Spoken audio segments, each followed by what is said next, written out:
नमस्कार। मोक्ष की भूमि कहलाने वाली काशी में धार्मिक और सांस्कृतिक महत्व के कई मेले आयोजित होते हैं जो शहर को एक विशेष पहचान दिलाते हैं। तो काशी के कौन कौन से महत्वपूर्ण मेले और पर्व हैं और उनकी क्या विशेषताएं हैं, इसी विषय पर विस्तार से जानकारी देने के लिए हमारे साथ हैं वरिष्ठ पत्रकार और लेखक डॉक्टर के शर्मा। डॉक्टर साहब, आपका कार्यक्रम में बहुत बहुत स्वागत है। जी। काशी तो जिसे हम बनारस और वाराणसी के नाम से भी जानते हैं, इसकी एक कहा जाए कि अनूठी ही पहचान है और विश्व की एक तरह से बड़ी ही पुरानी शहर है, नगरी है और बाबा भोलेनाथ की भी नगरी है। जी। तो काशी में मेले की शुरुआत कहाँ से होती है और मेले शब्द का तात्पर्य क्या है?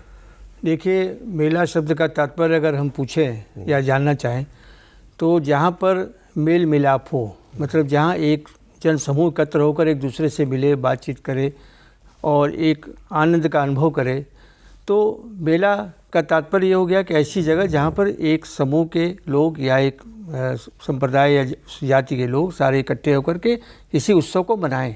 मतलब यह एक तरह से एक ऐसा अवसर है जहाँ पर लोग की धार्मिक, सांस्कृतिक, सामाजिक और आर्थिक रूप से मिलते जुलते हैं और एक आनंद का अनुभव करते हैं कि हम मेले में गए थे, मेला घूम करके आ रहे हैं। आपने प्रश्न किया कि काशी में मेलों की क्या परंपरा रही या कब से शुरुआत हुई, कैसे हुई। देखिए, हम आपको बताना चाहते हैं कि अभी 27 जून से वो मेला शुरू होने जा रहा है, रथ यात्रा का। काशी के मेलों का प्रवेश द्वार जो है रथ यात्रा के मेले को माना जाता है। कारण उसका ये है कि जो हमारी धार्मिक परंपराओं के हिसाब से मेले की शुरुआत हुई वो जगन्नाथ जी के मेले से ही मानी जाती है और इस बार वो 27 से 3 दिन तक चलेगा। ये मेला 3 दिन का होता है जिसमें रथ पर सवार होकर भगवान काशी नगरी की सुंदरता या इसकी व्यवस्था को देखने के लिए निकलते हैं, जगन्नाथ, बलभद्र और सुभद्रा। अब ये जगन्नाथ, बलभद्र और सुभद्रा, ये मेले की शुरुआत की बात हम करें तो 18वीं शताब्दी में पंडित बेनीराम और विशंबर नाथ जी ने इस मेले को शुरुआत किया था और इसके पीछे कहा जाता है कि उनके परिवार की एक महिला को स्वप्न हुआ जो जगन्नाथपुरी का उत्सव देखने प्रतिवर्ष जाती थी, लेकिन बीमार होने की वजह से जब वो नहीं जा सकी तो उनको स्वप्न हुआ कि तुम काशी में ही मेरा रथ बनाकर इस तरह के मेले को शुरुआत करो। तो उसी परंपरा से जुड़ करके पंडित बेनीराम जी और विशंबर नाथ जी ने जो है रथ यात्रा के रथ के मेले की शुरुआत 18वीं शताब्दी में की।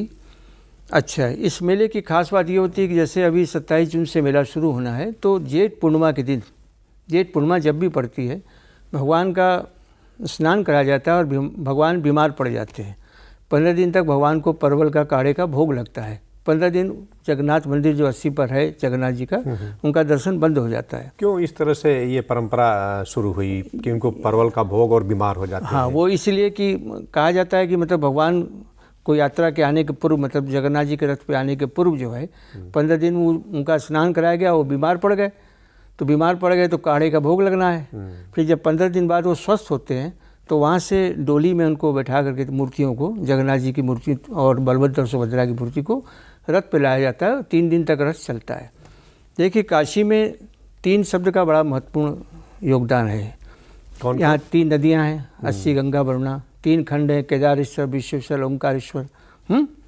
3 वन हैं, भदैनी, भद्रवन, आनंद वन, विश्वनाथ जी, दारूवन, दारानगर, महावन, सारनाथ।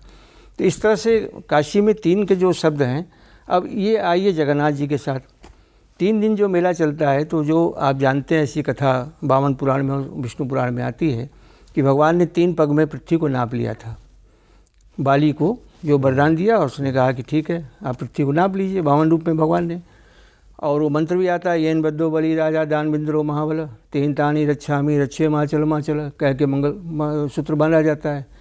तो भगवान के वो 3 जो पग थे वो जगन्नाथ जी के 3 दिन की यात्रा जो है उससे जोड़ी जाती है। द्वितीया, तृतीया, चतुर्थी 3 दिन भगवान का मेला वहाँ जगन्नाथ जी का रथ का लगता है। और इसके साथ एक और कहानी है कि वो उड़ीसा के प्रधान पुजारी जी थे, उनका किसी बात पे राजा से विवाद हो गया तो वो काशी चले आए, लेकिन उनकी एक शर्त थी कि वो जगन्नाथ जी के प्रसाद को छोड़ के कुछ और ग्रहण नहीं करते थे। तो रीवा नरेश उनके भक्त थे। मतलब ऐसा क्यों, मतलब इसके पीछे कुछ कारण हाँ, था उनका या? धार्मिक कारण था कि भगवान जगन्नाथ जी का ही प्रसाद ग्रहण करेंगे, दूसरा नहीं ग्रहण करेंगे, चाहे प्राण चला जाए। मतलब एक तरह से कहा जाए कि उनकी एक गहरी आस्था हाँ, गहरी आस्था भगवान प्रति थी। तो भगवान ने उनको स्वप्न दिया कि तुम जो है जगन्नाथ जी का प्रसाद वहाँ से आता था, महीनों लग जाते थे, उस ज़माने में सुविधा नहीं थी। तो उन्होंने स्वप्न दिया कि तुम यहीं काशी में मेरी मूर्ति स्थापित करके और तुम वही जो प्रसाद चढ़े, भगवान का जो भोग लगे, वही प्रसाद तुम ग्रहण करो। तो 80 पर रीवा नरेश ने वो उनको जगह दी और उनके भक्तों ने मिल करके वहाँ पर जगन्नाथ जी का मंदिर स्थापित किया। तो ये मूर्तियाँ वहीं से आती हैं और 3 दिन जो है ये मेला चलता है।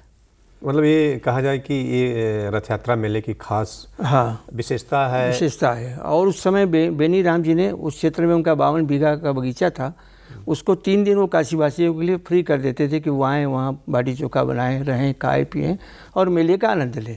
और मेले की विशेषता आप जानते हैं, नान खटाई भगवान को भोग लगती है, जो काशी की लोक मिठाई कही है, चाहे यहाँ की परंपरा से जुड़ी कही है। मतलब नान खटाई का ही उनको भोग लगता है। तुलसी की माला और नान खटाई, यही 2 चीज़ भगवान को चढ़ती है।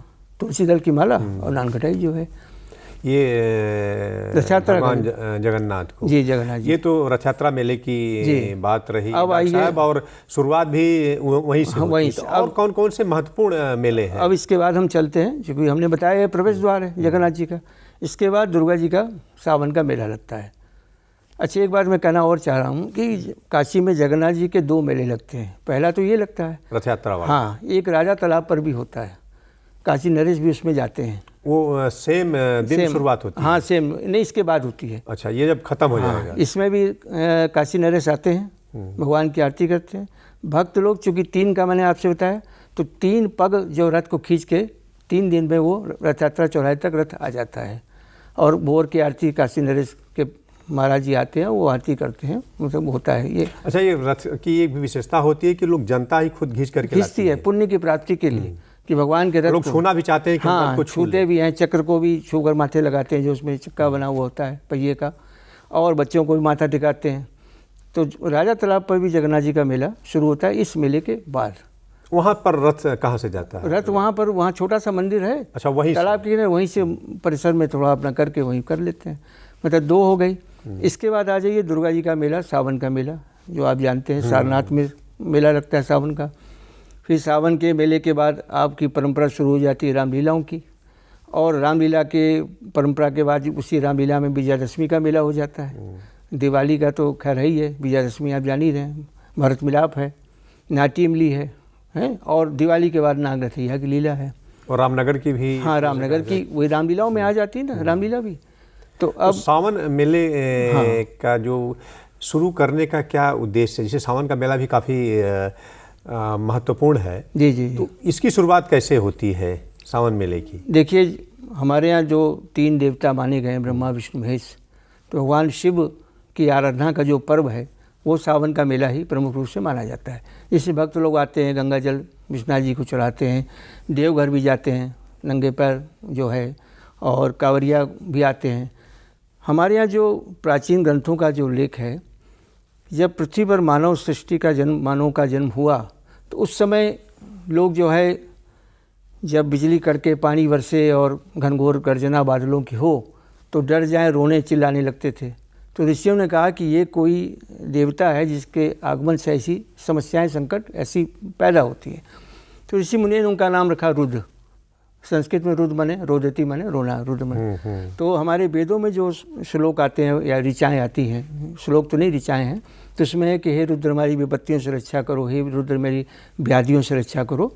तो रुद्र शब्द आया। बाद में उपनिषद में वो ब्रह्म हो गए, एको ब्रह्म द्वितीय नास्ति, शंकराचार्य ने कहा। फिर पुराण काल में देवादिदेव महादेव हो गए।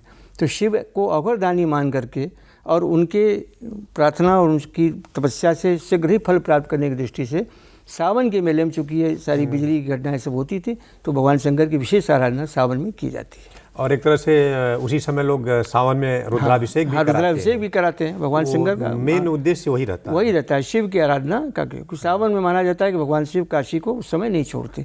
बाकी समय एक अंश में यहाँ रहते हैं, काशी को कभी उन्होंने छोड़ा नहीं शिव ने, लेकिन सावन में विशेष पूजा का महत्व माना जाता है। जो आपने बताया रुद्राभिषेक है, महामृत्युंजय का जप है, वो सारे मंत्रों का पाठ उस समय लोग कराते हैं। फिर इसके बाद हम आ जाते हैं सावन के मेले के साथ ही रामलीलाएँ शुरू हो जाती हैं। क्वार के महीने से रावण का जन्म होता है रामनगर में, और उसके बाद काशी की सारी जगहों पर जहाँ जहाँ पर रामलीलाओं का क्षेत्र है वहाँ रामलीला शुरू हो जाती हैं। तो रामलीला के उसमें जो हम कहना चाहते हैं, हाँ बात हो रही थी मेलों की, तो मेलों में काशी के पहले 3 लक्की मेले जो हम बोलते हैं, लक्की मतलब जिसमें लाखों की भीड़ होती थी। अच्छा, लक्की मेले का मतलब लाखों की होता है कि मतलब ये कि लाखों की भीड़ हो, वही लक्की मेला लक्की मेला हो गया।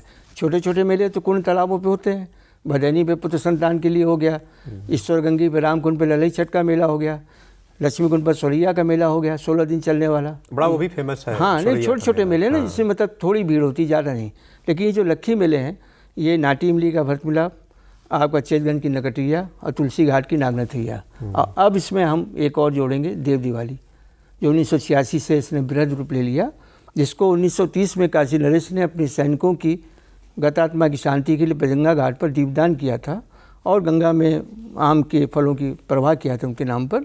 तो वो परंपरा बाद में जो डेवलप हुई, विकसित हुई 1986 के बाद से आज देव दिवाली जो है राष्ट्रीय स्तर का पर्व माना जाने लगा। हाँ, मतलब उसका एक तरह से बृहद रूप में हो गया, मनाने लगे लोग। अब देव दिवाली पर भी हम बताते हैं आपको, पहले हम नाटी इमली से शुरू करते हैं। गोस्वामी तुलसीदास जी के परम मित्र थे मेधा भगत जी, और वो जो है रामायण, वाल्मीकि रामायण के आधार पर रामलीला का मंचन होता था, इसमें संवाद नहीं होता था। लेकिन उसके पहले मेधा भगत जी अयोध्या जाते थे रामलीला देखने के लिए। जब बुजुर्ग काफ़ी हो गए, नहीं चल सकते रहे, तो उन्होंने हनुमान जी से प्रार्थना की कि मैं भगवान की लीलाओं का दर्शन कैसे करूं। तो उन्होंने कहा कि तुम काशी में ही रामलीला शुरू करो। तो नाटी इमली में उन्होंने रामलीला शुरू की। अब वो भगवान के परम भक्त थे, तो एक दिन बड़े दुखी हुए कि हनुमान जी से कि भगवान का दर्शन कैसे होगा। तो उन्होंने कहा कि आप अयोध्या जाओ सरजू नदी के किनारे, वहाँ आपको भगवान के दर्शन हो जाएंगे। मेधा भगत जी गए, सरजू नदी किनारे अपना आसन लगा के सीताराम सीताराम कर बैठे थे। 2 बालक आए हंसते हुए खेलते हुए, अब बोले कि बाबा ये हमारा धनुष बाण रख लो, अभी हम लोग जंगल से आते हैं, आकर फिर ले जाएंगे। वो तो कौन आते, तो भगवान ही थे, वो नहीं आए। बाबा बड़े दुखी हुए, फिर हनुमान जी से प्रार्थना की। तो उन्होंने कहा कि देखो ऐसा है कि वो तो भगवान थे, तुमको मालूम नहीं, दर्शन नहीं किया तुमने। तो अब काशी में तुम्हें जो रामलीला शुरू करो, और जिस दिन तुम्हारा नाटी इमली का भरत मिलाप होगा उस दिन तुम्हें भगवान के दर्शन प्राप्त होंगे। मेधा भगत को दिए गए भगवान की कहावत है। हाँ, तो मेधा भगत को दिए गए धनुष बाण जो है आज भी संगठा जी के मंदिर के पास एक गुजराती परिवार के पास है, जो साल में एक दिन विजयादशमी के बाद जब दूसरे दिन जो लीला का भरत मिलाप हो जाता है, उसके दूसरे दिन वो स्वरूप जाते हैं वहाँ पर पापकुंशा एकादशी वाले दिन, और साल में एक दिन जनता के लिए वो धनुष बाण का वो उसका दर्शन कराया जाता है। आज भी ये परंपरा जीवित है। हाँ, अभी भी जी जी जी एक तरह से कहा जाए कि तो करते हैं लोग, काफ़ी बृहत रूप में मनाया जाता है और काफ़ी भीड़ भी होती है। तो नाटी इमली नाम पड़ा क्योंकि इमली का नाटा पेड़ था जिसके नीचे लीला होती थी। आज वहाँ मंच बना हुआ है, तो नाटी इमली हो गया। तो मेधा भगत जी जब भगवान की भरत मिलाप की लीला हुई, चारों भाई दौड़ के मिले और उन्हें साक्षात उस समय भगवान के दर्शन प्राप्त हुए। उन्होंने साष्टांग प्रणाम किया और वहीं शरीर त्याग दिया। मज़े की बात कि तीनों लीलाएं जो हैं 4:40 पे होती हैं। नाटी इमली की भी 4:40 पे शाम को, और चेतगंज की नकटिया जो होती है भोर में 4:40 पे, और नागनथिया की लीला जो तुलसी घाट पर होती है वो भी शाम को 4:40 पे। जब सूर्य की किरणें पड़ती हैं उस पर एक रेंज में उसी समय लीलाओं का संपादन किया जाता है। और इसकी एक तरह से कहा जाए कि यही एक खूबसूरती है और विशेषता है। अब हम आपको चेतगंज की नकटिया भी बोल दें। एक वहाँ फत्तन दास करके बाबा थे जिनको भगवान के प्रति बड़ी आस्था थी, वो चाहते थे कि इस तरह की लीला हो। तो उन्होंने लीला के लिए धन संग्रह के लिए सभी दुकानदारों से कहा कि भाई एक टीन का डिब्बा टांग दिया है और सब लोग 1-1 रुपया अपनी आमदनी का रूप में डाल लिया करो। तो उससे चेतगंज की नकटिया शुरू हुई, जिसमें बाद में आज़ादी के समय भारतीयों के साथ जो अंग्रेज़ों का शोषण हो रहा था उसको दिखाने के लिए उसमें लाग वगैरह जो आज भी होते हैं, अब तो उस तरह के नहीं होते, देवी देवताओं के लाग के साथ उस तरह के लाग भी बनाए जाते थे। तो जनता में एक संदेश जाता था कि ये अंग्रेज़ हम लोग के साथ बहुत बुरा व्यवहार कर रहे हैं। तो चेतगंज की नकटिया में सुर्पनखा के नाक काटने की कथा होती है, परंपरा होती है। इसके बाद हम आ जाते हैं नाटी इमली चेतगंज, और उसके बाद नागनथिया तुलसी घाट। 1 मिनट में अपनी बात को समाप्त करिए, इसलिए कि अब समय इजाज़त नहीं दे रहा है। अच्छा जी, तो तुलसी घाट का एक लाइन बोल देता हूँ। वहाँ पर काशी नरेश सूर्यनारायण सिंह जी का बेटा बहुत बीमार था, मुँह लटकाए आए तो तुलसी घाट की लीला गोस्वामी तुलसीदास जी ने शुरू की थी। श्री कृष्ण गीतावली के आधार पर आज भी होती है वहाँ पर। तो भगवान जो कदम के पेड़ से कूदते हैं गेंद लेने के लिए, कालिया नाग का दमन करते हैं, वो लीला होती है। तो काशी नरेश साहब बड़े उदास से पुजारी ने पूछा क्या बात है। उन्होंने कहा कि मेरा बेटा बीमार है। तो उनका ये माला भगवान की पहनाई हुई ले जाओ। उन्होंने पहनाया, उनका बेटा ठीक हो गया। तो काशी नरेश भी आज भी उस लीला को परंपरागत जो भी उनके परिवार के लोग काशी नरेश होते हैं आज भी आते हैं। हाँ, वो निर्वहन करते हैं और काफी और भीड़ स्वरूपों को गिननी भी देते हैं। काफ़ी भीड़ भी लगती है। ठीक है डॉक्टर साहब, आपने काशी के जो भी महत्वपूर्ण मेले और पर्व हैं उनके बारे में हमारे दर्शक भाइयों को इतनी सी जानकारी दी। जानकारी देने में बातचीत करने के लिए आपका बहुत बहुत धन्यवाद। नमस्कार।